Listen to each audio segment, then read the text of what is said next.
Imagine standing in Dubai in 1940. No Burj Khalifa, no Palm Jumeirah, no Dubai Mall, no metro, not even paved roads. Just sand, wooden boats, and a small community living around Dubai Creek. Now fast forward less than 100 years. The same place became home to the world's tallest building, one of the busiest airports on earth, and some of the most ambitious engineering projects ever attempted. So what happened? Was it simply oil? Or did a series of bold decisions transform a small trading town into one of the world's most influential cities? By the end of this video, you'll understand why Dubai's greatest resource was never just what lay beneath the ground, it was the vision. أنا كنت أحلم هل بتكون عندنا شوارع؟ هل بتكون عندنا وزارات؟ هل بنشوف علم لنا في الأمم المتحدة؟ هل بيكون لنا كيان واحد؟ وكلمة مستحيل مش في قاموسنا في دولة الإمارات. ليش الآن؟ وليش ما يكون الآن؟ ما في خط نهائي للتطور والابتكار والتميز. ما في خط نهائي.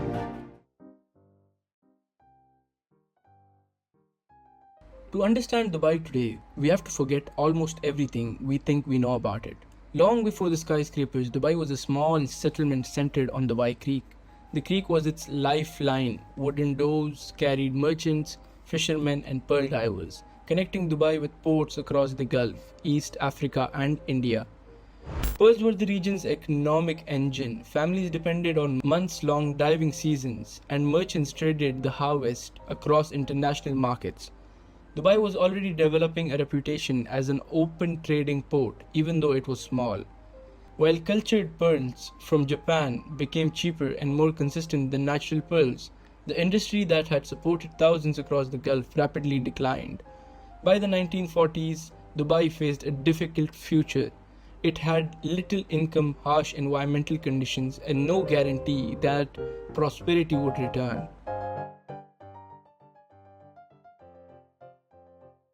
Most cities wait for opportunity. Dubai couldn't afford to wait.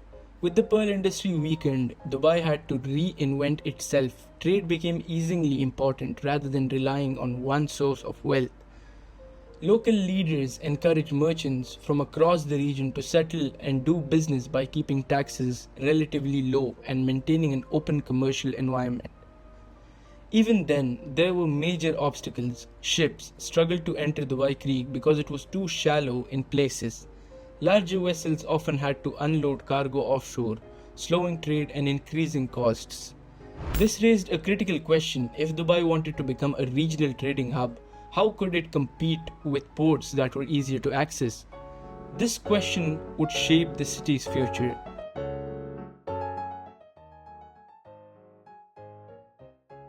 Here's where the story changes. In 1958, Sheikh Rashid bin Saeed Al Maktoum became the ruler of Dubai. He believed the city's future depended on trade and infrastructure, not waiting for oil alone. One of his boldest decisions was to dredge and deepen Dubai Creek so larger ships could enter directly. It was an expensive project, and some doubted whether the investment would pay off. But it did. Improved access attracted more merchants and increased commercial activity. It sent a clear message: Dubai intended to compete. Sheikh Rashid reportedly believed that if you build the right infrastructure, people and businesses will come. That philosophy would influence nearly every major project that followed.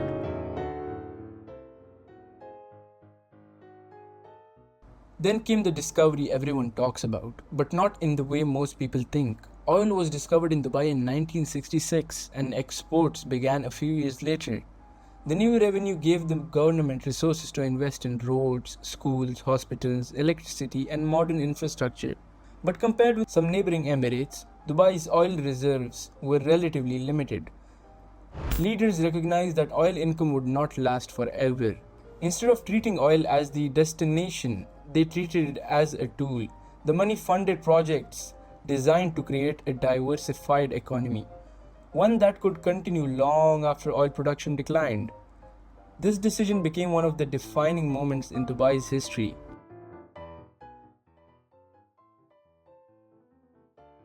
But just as Dubai was beginning to grow, a challenge appeared that money alone couldn't solve.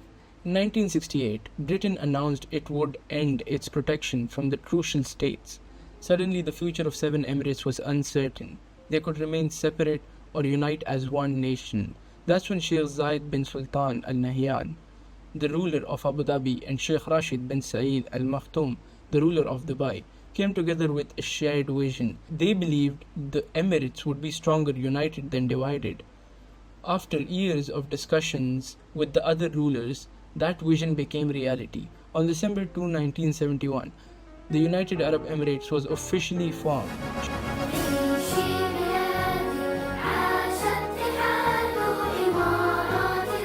Sheikh Zayed became the country's first president, while Sheikh Rashid became its first vice president and prime minister. This wasn't just the birth of new nations, it gave Dubai the stability secured and confidence it needed to keep growing.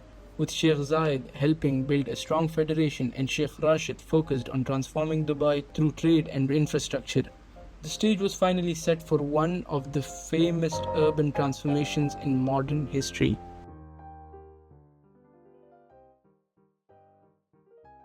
But success brought new risks. Rapid growth required enormous investment. During the global financial crisis of 2008 and 2009, Dubai faced serious financial pressure and several major developments slowed or were restructured. The city recovered through a combination of restructuring, continued investment, and support within the UAE. Listening to you, you don't seem to share any of the concerns, for example, that the International Monetary Fund has about a persisting recession in Dubai and throughout the region. Well, I think the recession is all over the world. And I don't call it a recession, I call it challenge. Every day was a challenge to us. A challenge to find the water, a challenge to find a meal, a challenge to... Every day a challenge. Life will be boring if there is no challenge. Construction resumed, confidence gradually returned, and Dubai continued expanding.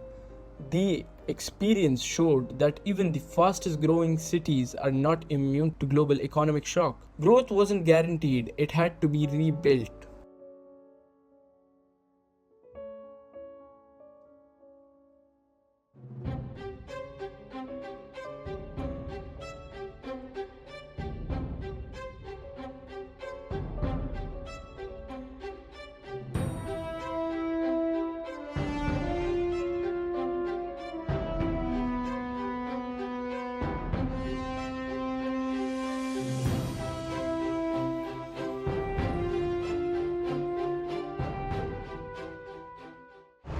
The skyline isn't the finish line.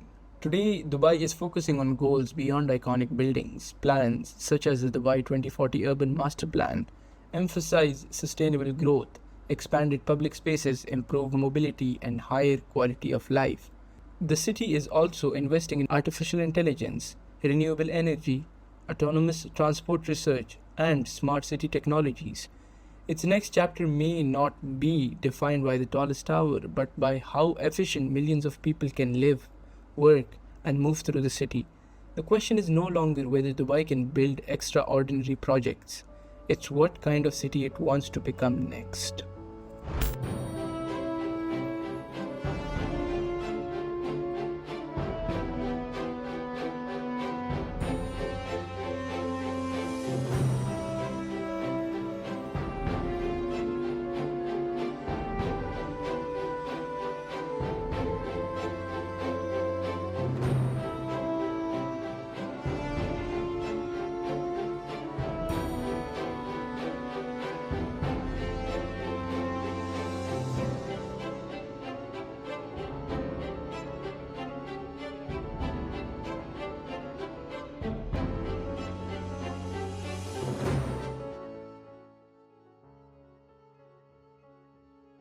When people look at Dubai today, it's easy to focus on the skyline, but those towers are only the visible result of decades of planning, calculated risk, and adaptation.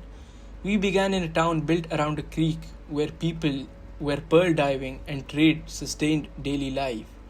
We saw how economic hardship forced change, how investments in infrastructure created new opportunities, how oil provided momentum rather than a permanent solution, and how a strategy of diversification transformed Dubai into a global city. Dubai's story isn't simply about wealth, it's about repeatedly choosing to prepare for the next challenge before the current success runs out. Perhaps that's the most remarkable part of its transformation. If you enjoyed this documentary, consider subscribing for more videos like this. If there's a topic you'd like us to explore next, let us know in the comments. Thanks for watching.